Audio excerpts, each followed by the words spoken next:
요때가 지금 이제 코로나 때 보시면은 심령봉을 강하게 이제 깨가지고 박살이 났다가 이제 돌아섰죠.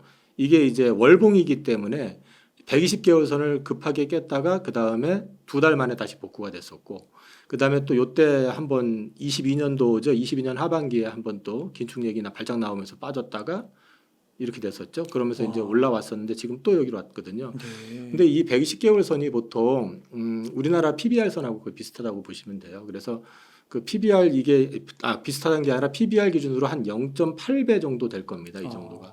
그래서 일단 지표상으로는 얼추 바닥권에 온 거는 맞습니다. 네. 근데 이제 이게 계속해 가지고 여기서 지금 일단 오늘 다시 반등을 줘서 그 120개월 선 위로 왔는데, 이게 깨지더라도 급하게 회복을 시키면은 이제 반등을 좀 노릴 수 있는 구간에 진입했다라고도 볼 수도 있거든요. 근데 이제 그 부분에 대해서 한 가지 더 보게 되면은 이게 지금 연봉이죠.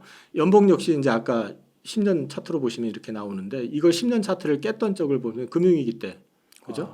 아주 특정한 상황이 아니면 엔간해서는 잘 안 깨지는 선이거든요. 그래서 네. 지금이 굉장히 좀 과매도되어 있는 측면은 분명히 있다. 그리고 이제 여기에 기여를 했던 거는 아까 우리나라의 자체 수급 이슈, 그다음에 미국의 국채의 어떤 불안정, 이런 것들이 종합적으로 반영이 된 거다라는 측면에서 보면, 거꾸로 이게 회복이 되려면은 그런 부분들이 좀 풀려야 되잖아요. 근데 지금 아직까지 키움 증권발 그 네. 반대 매매는 지속되고 있는 상황이거든요. 그러니까 그게 여전히 수급적으로 주가가 반등을 세게 못 주는 그런 측면이 있고, 또 한 가지는 어저께 엔화가 이제 그 YCC 정책을 수정을 하지 않고 그냥 1% 그냥 넘어가도 그냥 오케이 하는 선에서 그냥 끝났지, 그걸 상단을 1.5로 올릴 거를 기대했던 건 안 올렸단 말이에요. 그랬다 보니까 이제 엔화가 약세가 나오고, 그럼 우리가 또 그러니까 원화가 덩달아서 약세가 나오면서 지금 오늘 1357원까지 다시 올라왔고, 이런 환율의 부담 이런 것들 때문에 강하게 돌아설 타이밍에 지금 돌아서질 못하고 있는 측면도 분명히 있습니다. 그런데 아까 이제 국채에 대한 부분이 이제 언급을 드렸는데, 지난달 같은 경우는 약 그 1조 1천억 정도 미국 국채가 발행이 됐고요. 이제 11월 달 예고돼 있는, 그러니까 이번 달에, 그러니까 11월에 예고돼 있는 거는 한 7천억대 후반, 7,800억 정도로 확 발행량이 줄거든요. 네. 근데 이게 아마 오늘 밤 내일 새벽쯤 아마 나올 건데, 그게 이제 그 미국 국채는 보면은 1년물, 3년물, 5년물, 10년물, 30년물 이렇게 있잖아요. 이제 발행 계획이나 이런 걸 좀 봐야 되거든요.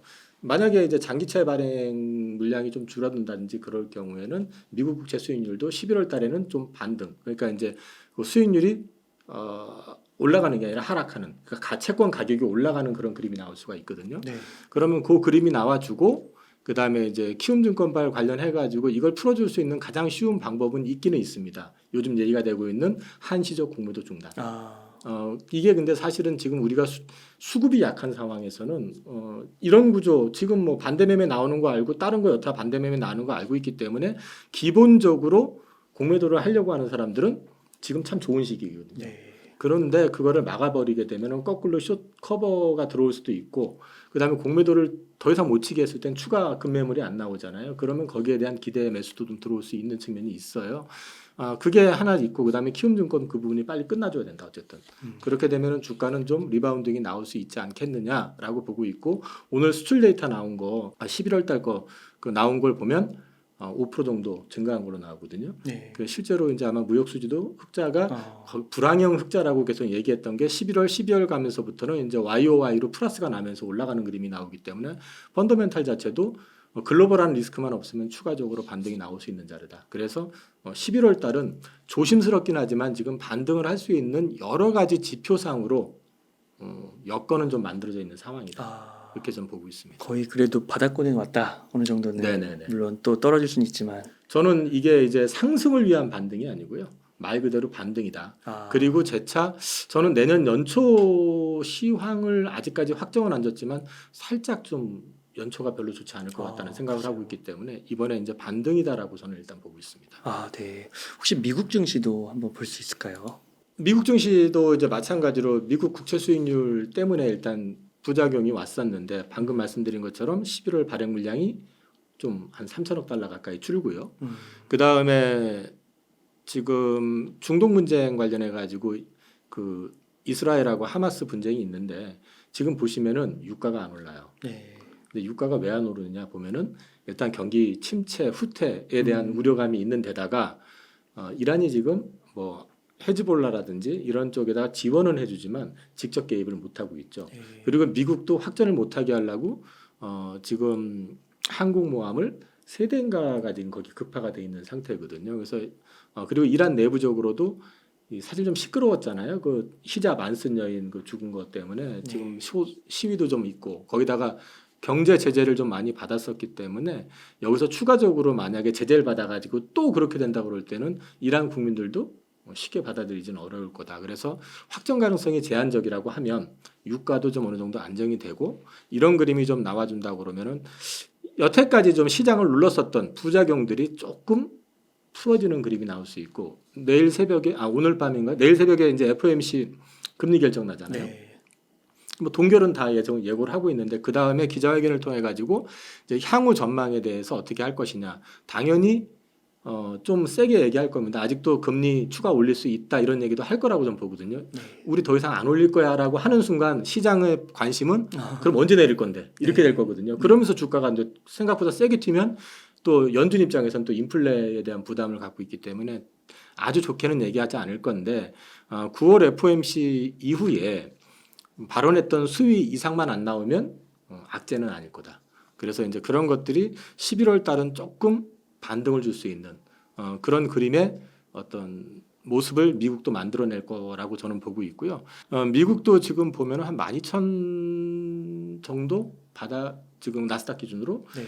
그리고 저기 S&P 500 기준으로 봤을 때도 얼추 지금 바닥권에서 크게 멀지는 않아요. 그래서 이제 그 추가 하락의 어떤 폭은 좀 제한될 가능성이 있다고 좀 보고 있고요. 어쨌든 전 11월 달은 미국도 역시 마찬가지로 반등을 좀 시도할 가능성은 있다. 다만 지금은 이전과는 다른 거는 이전에는 예를 들어서 성장주들이 리레이팅 구간 그러니까 전기차 배터리 좋아 뭐 AI 반도체 좋으니까 펄을 뭐 50배 줘도 괜찮고 100배 줘도 괜찮아 이런 식의 분위기였다면 지금은 경기가 정점에서 좀 후퇴하는 느낌이 보이는 데다가 실적에 전망치가 좀 낮아지다 보니까 그러면은 우리가 기대했던 것보다 좀 낮아질 수 있겠네라고 생각하기 때문에 디레이팅 구간이기 때문에 이번 장은 반등은 나와도 말 그대로 반등일 가능성이 높다라고 일단 말씀드리고 싶습니다. 네.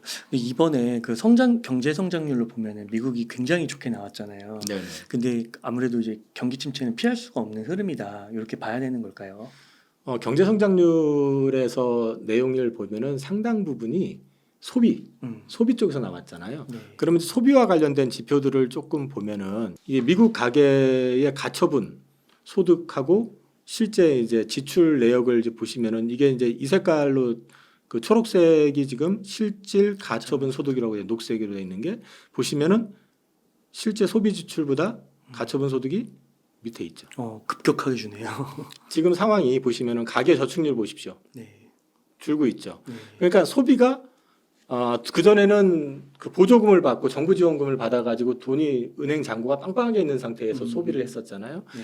그 쓰고 있는 비용들이 이제 계속 나가다 보니까 잔고가 줄기 시작했다는 얘기고요.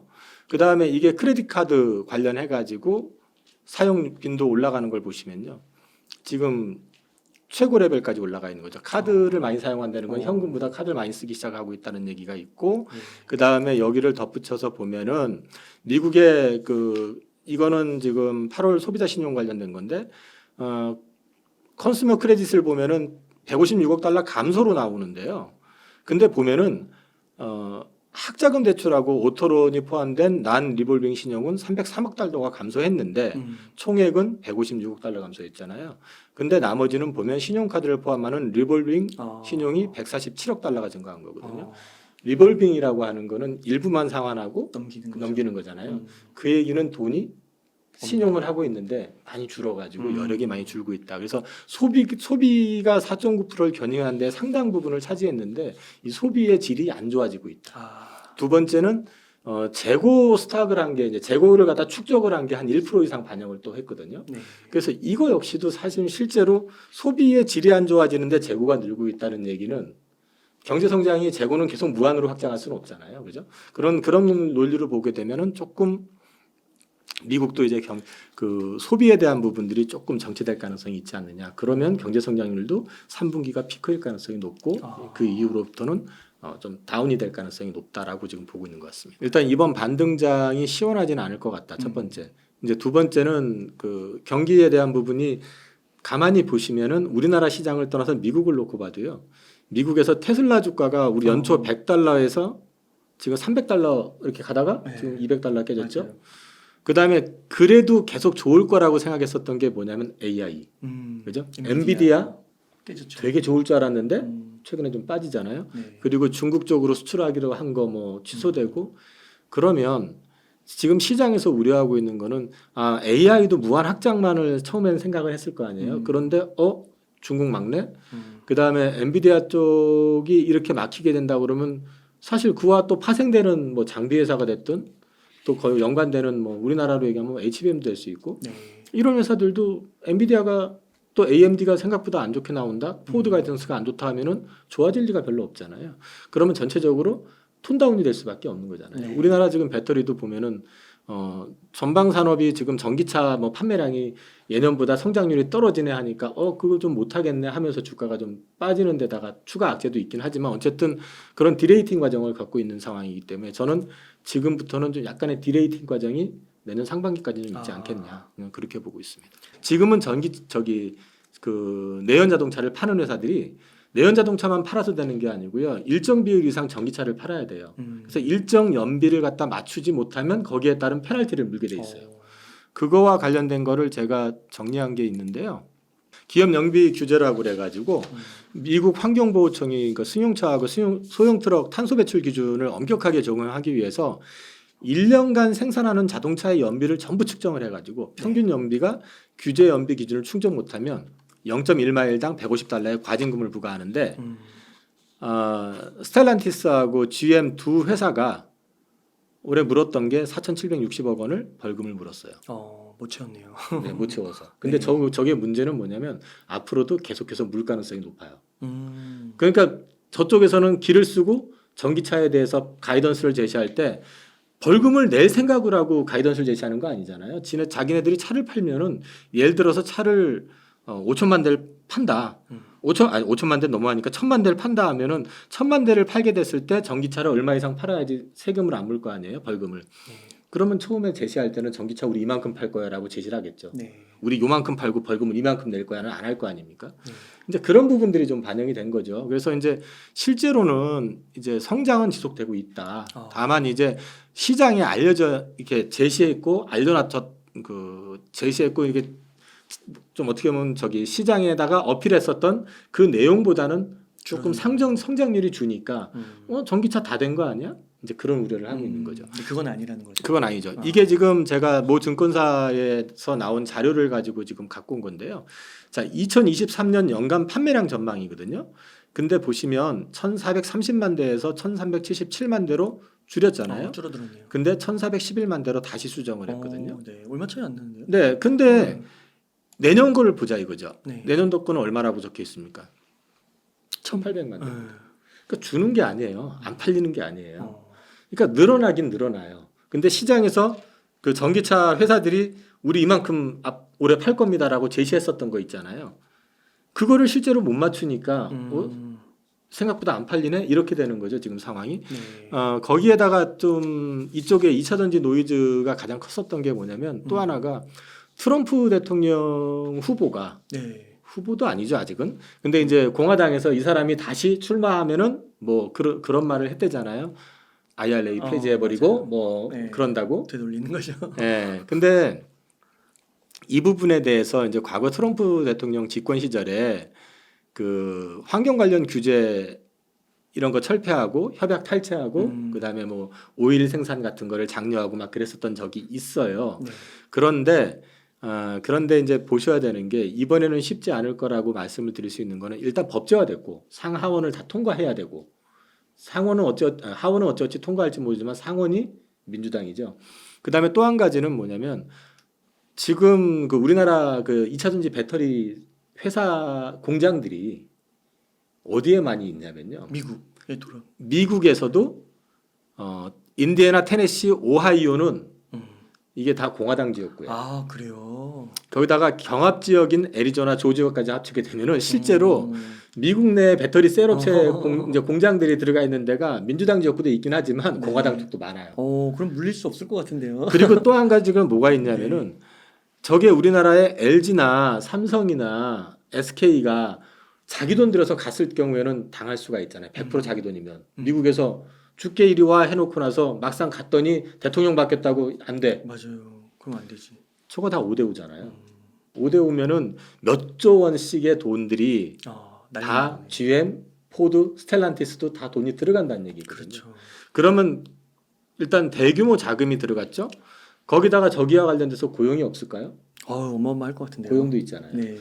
그러니까 지금 사실 트럼프가 얘기하고 있는 게 그런 식의 어떤 얘기는 말 그대로 표심을 구하기 위한 거지 이거를 뒤집기에는 생각처럼 그렇게 쉽지 않을 거다라는 거죠. 근데 저것도 실제로 주가에 충격을 준 건 사실이에요. 네. 이게 좀 잘못 알려졌거나 좀 과하게 알려진 측면이 있다라는 걸 좀 말씀을 드리고 싶고요.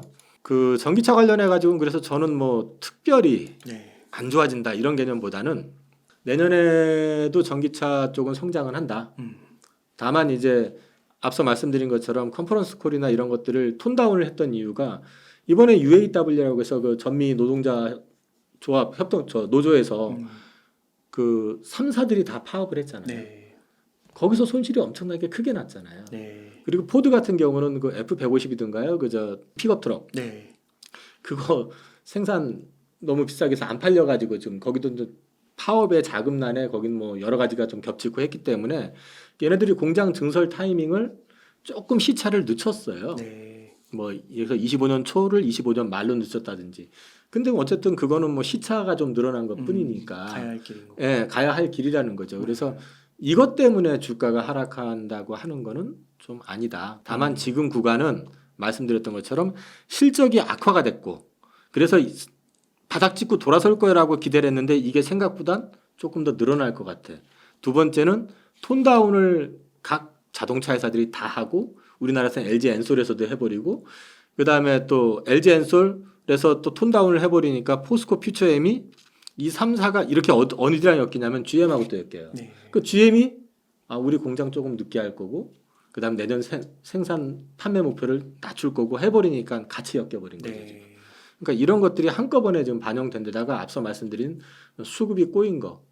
지금 그 2차 전지 섹터 종목들이 키움에서 대출 불가 종목으로 이번에 잡힌 종목들의 대부분이 2차 전지 종목들이거든요. 네. 같이 엮인 거거든요, 지금. 이제 네. 그런 것들이 같이 반영이 된 거라고 보시면 될 것 같아요. 양극재 캐파 기준으로 봤을 때 에코프로 BM이 지금 23년도에 18만 톤이거든요. 네. 근데 내년 가면은 이게 34만 톤 됩니다. 그리고 27년 가면 71만 톤 됩니다. 그러면 지금 23년이잖아요. 네. 그럼 4년 동안에 4배가 늘어납니다. 그러네요. 그러면은 리튬 가격 반등 나오고 전체적으로 돌아서는 그림 나오면 당연히 이익은 늘어날 수밖에 없겠죠. 네. 그다음에 이제 LNF가 13만 톤인 게 27년 기준으로 44만 톤, 포스코 퓨처엠은 10만 톤인 게 27년 기준으로 53만 톤인데 네. 회사에서 밝힌 건 여기 지금 85만 톤이라고 돼 있는데 그게 아니고요. 회사에서 밝힌 건 저거 100만 톤까지 지금. 이제 그리고 그만큼 시장을 크게 보고 있거든요. 그리고 이제 LG 화학이 27년까지 34만 톤, 코스모 신소재가 13만 톤. 근데 13만 톤이 아니라 저거 한 2배 이상은 늘어날 것 같아요. 지금 분위기상으로는. 그래서 전체적으로 양극재 쪽의 어떤 캐파를 계속 늘리고 있다는 얘기는 국내 업체들이 여전히 이 2차 전지 시장에 대해서 긍정적으로 보고 있다는 얘기고 여기에 없는데 제가 한 가지 말씀을 드리면 국내 20대 그룹 가운데서요. 이 2차 전지, 네. 그린 에너지 관련해 가지고 사업을 안 하는 그룹이 몇 개 있을 거라고 보세요? 제가 이렇게 살펴봤거든요. 네 개 빼곤 다 합니다. 그래요. 그럼 국내 20대 그룹이 와. 어떤 식이든 다 하거든요. 와. 그냥 좀 심하게 말씀드리면 바보냐고요. 음. 거기에도 엄청난 석박사들이 있고 그렇죠.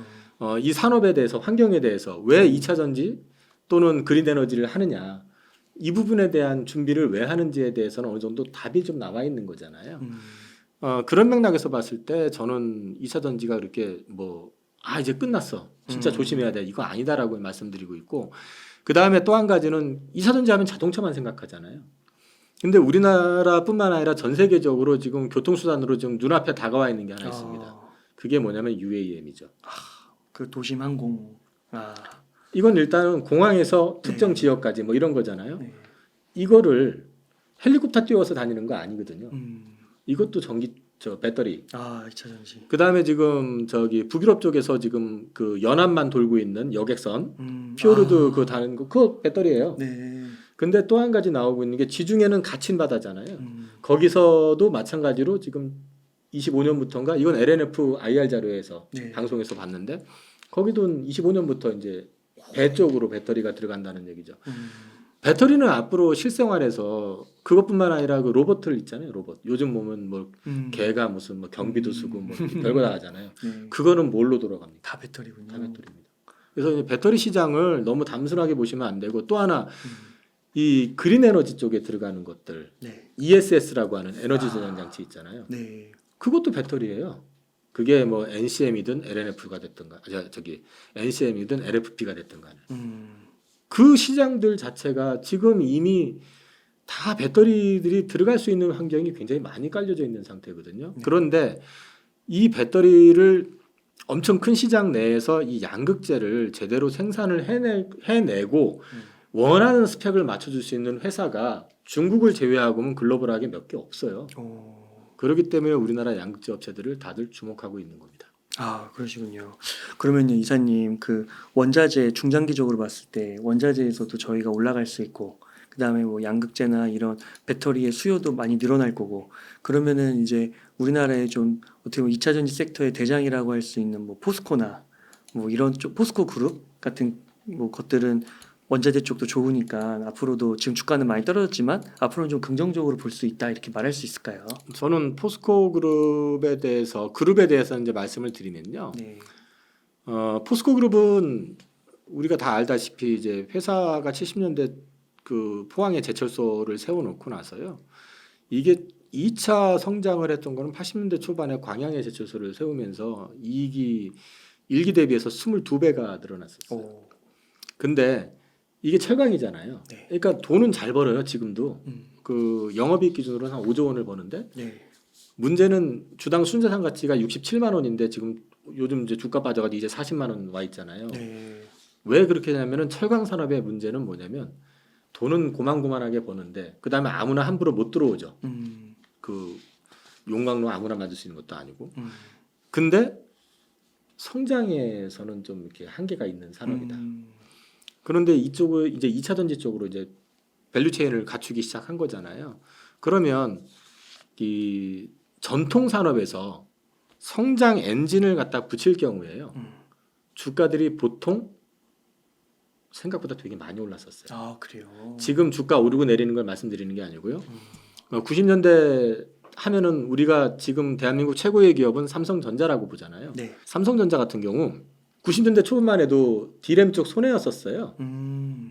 근데 D램이 폭발을 했잖아요. 네. 특히 IT 버블 이용해 가지고 D램 산업이 크게 성장을 했거든요. 일본 기업이 망하고 네.